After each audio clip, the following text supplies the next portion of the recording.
Welcome to another Hellraiser boxing video blog with Mickey Helliet.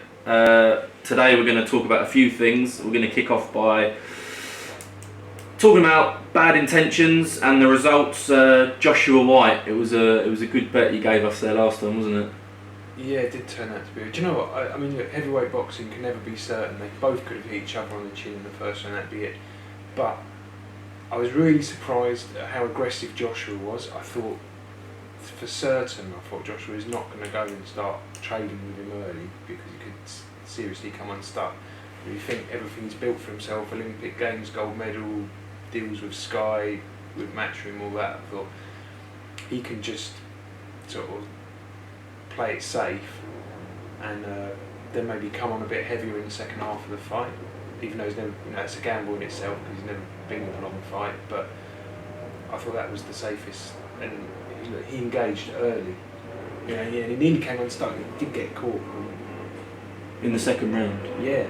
I thought. Do you feel he was hurt? Yeah, I did. Yeah, I thought he was in trouble with it. He looked out of sorts for moments in that round. How would you assess his performance on the whole? Would you give credit to Dylan, or was it a bad night at the office for AJ? I'd give them both credit. I think Dylan boxed well, near his best that we can get at this moment in his career. Not the best, but near the best. And I think Joshua boxed near his. Bearing in mind the tactics that he had to engage early, he boxed the best that he can. I think if he'd have maybe been that. He certainly wouldn't have got a Klitschko doing that. He would have boxed. They would have boxed safe, and they would have probably won more handily because of that. Joshua, the crowd loved it. Everyone in it was packed. I was in there. Matchroom were kind enough to give me a couple of tickets. The venue was absolutely packed. That's what boxing should be. Top level boxing. That's what it is. It's massive arenas, absolutely packed full, and really good fights. We weren't sat there, sort of wishing the rounds would speed up and get to the next one. There was loads of good fights on there. Let's talk about a few of those. I mean, Luke Campbell and Kevin Mitchell, upsets. Yeah, I never would have picked that opponent for Luke Campbell. He already boxed one of my guys a few years ago, and like I said in the vlog last week, this is a hard fight. I actually thought, even after the fight, I thought there is an argument that Campbell could get. There's some judges that would go more for the clean boxing rather than. The power shots were all coming from the Frenchman. That ultimately that's what the judges went with, and he won it because of that.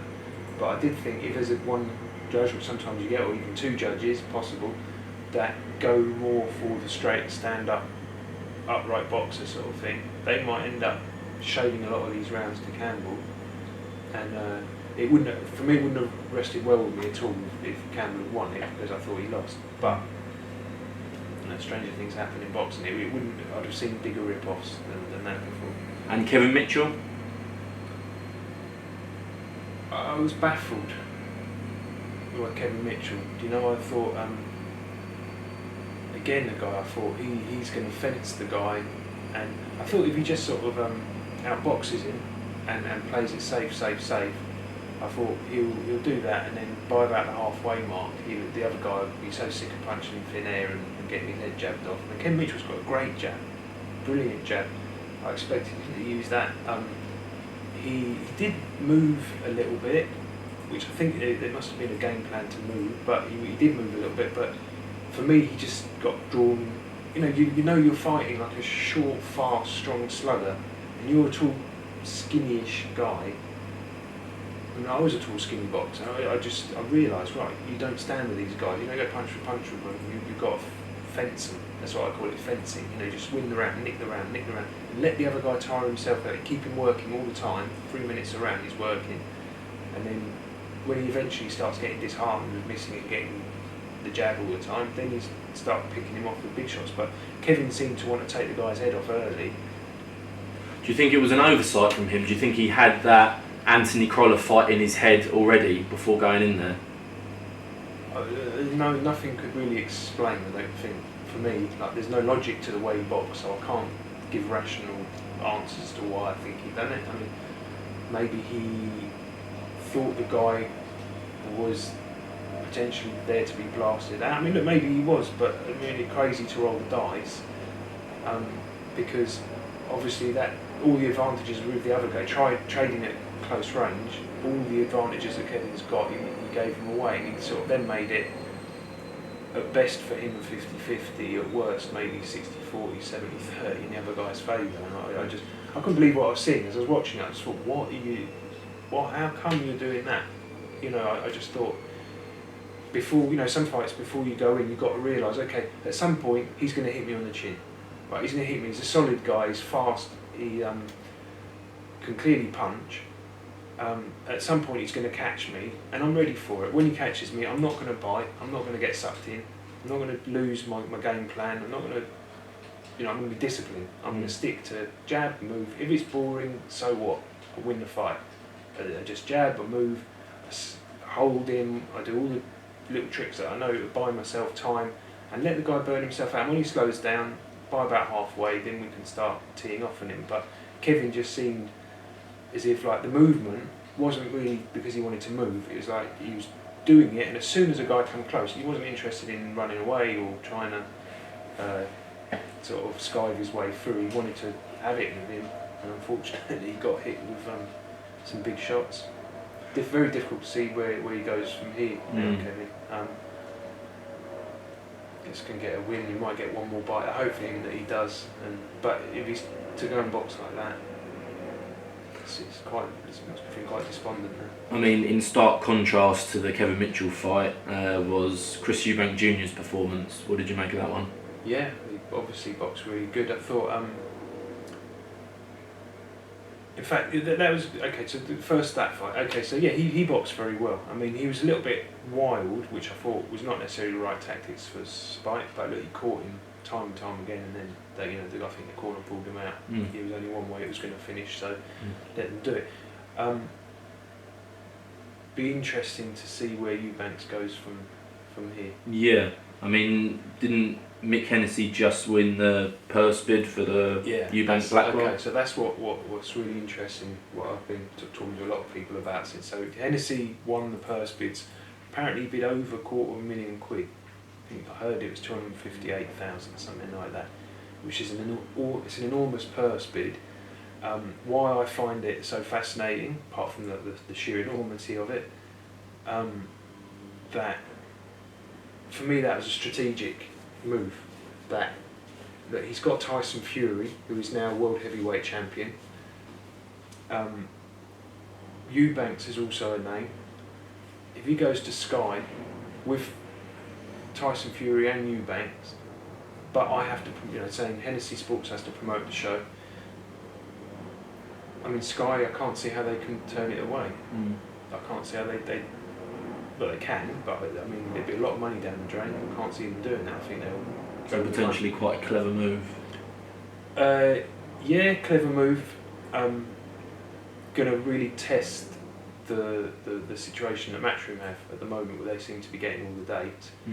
Although obviously there was Fury Klitschko recently, but yeah, I think that was a strategic move. I think Hennessy might think, all right, I'm going to lose money on this fight because they're not massive ticket sellers, Eubanks and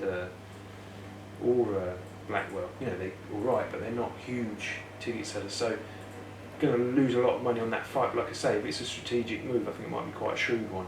And we'll see. We'll see how it'd be very interesting to see how that all unfurls, how it develops. Let's move on to some other action that happened on Saturday night, or in the early hours of Sunday morning, was Roy Jones Jr. and Enzo Maccarinelli. It was a bit of a shame to see, really. Yeah, do you know, I mean, I'd say Enzo's probably past his peak, and I like Enzo Maccarinelli. You can't disrespect him for being like the bearer of bad news. No. Jones is finished, but that's basically what he was. I mean, he just pulled down the curtain on a career that's petered out.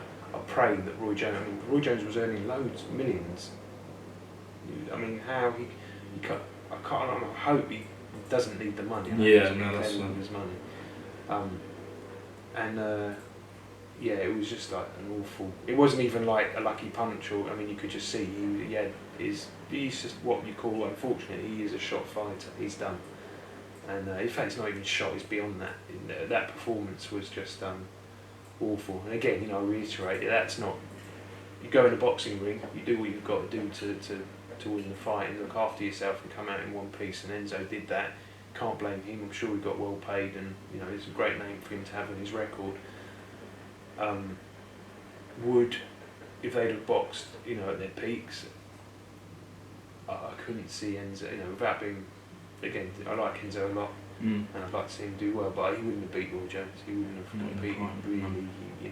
Roy Jones is a standout of his generation, and to see him end like that, getting knocked spark out,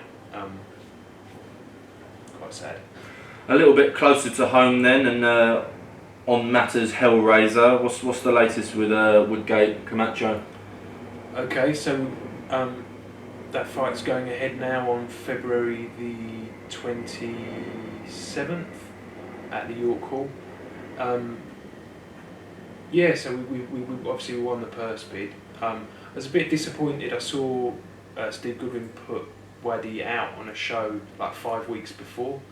This is the David Hay. Yeah. So I think a cynical way of viewing that would be, oh, good, he'll do all his tickets on the first show, and then that way he goes into the second one, doesn't sell any tickets, and the promoter's going to have to pay because I put in the biggest purse bid out of everyone. I don't think that's a good form for one promoter to be doing. I probably wouldn't do that, but at the same time, I put the bid in knowing I'm doing it to give my guy home advantage. I'm going to back my guy. He's put his trust in me. I'm going to repay him by putting the biggest bid, and we got the fight.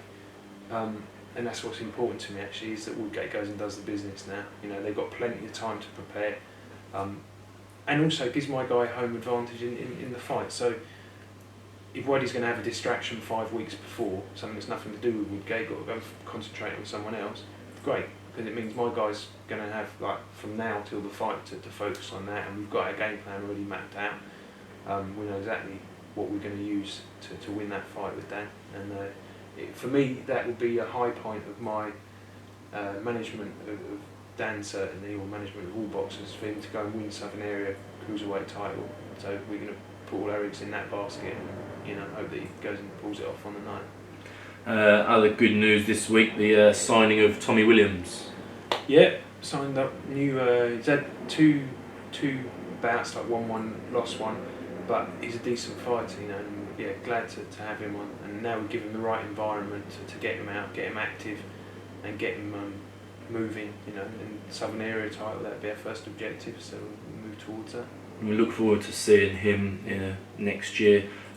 Just a final thought, this weekend's action, Billy Joe Saunders and Andy Lee. It's a tough one. Do you know what? That's a really difficult one. Okay, so last week the bet was that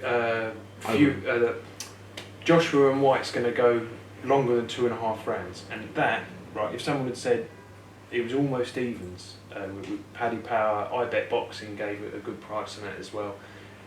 You could almost double your money, and that was one to get heaps of money on. Like I was amazed at Joshua's tactics. The fight ended after 2.5 rounds, so thankfully anyone that followed the advice made the money. This week, I ain't got anywhere near as much confidence. Last week I would have put what you want on it, really. I'd be really surprised if it doesn't happen.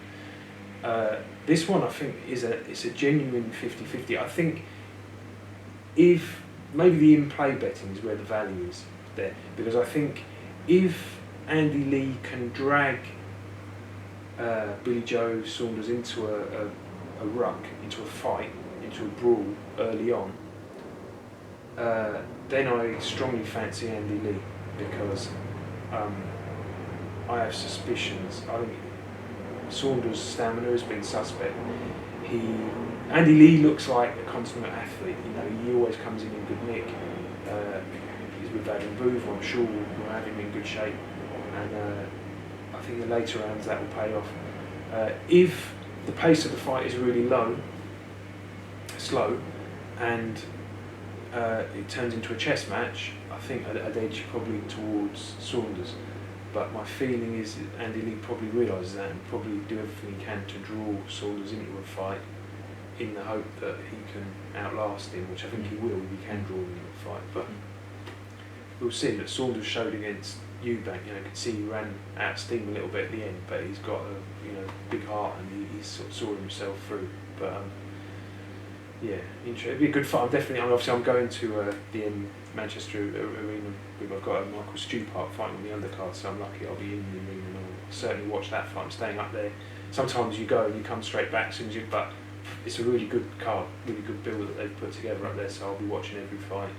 Well, I'm sure we'll all be looking forward to that one. Mickey, thank you very much for your thoughts on the boxing world. Thank you, Sean. Catch you next week. Cheers, mate. See you then.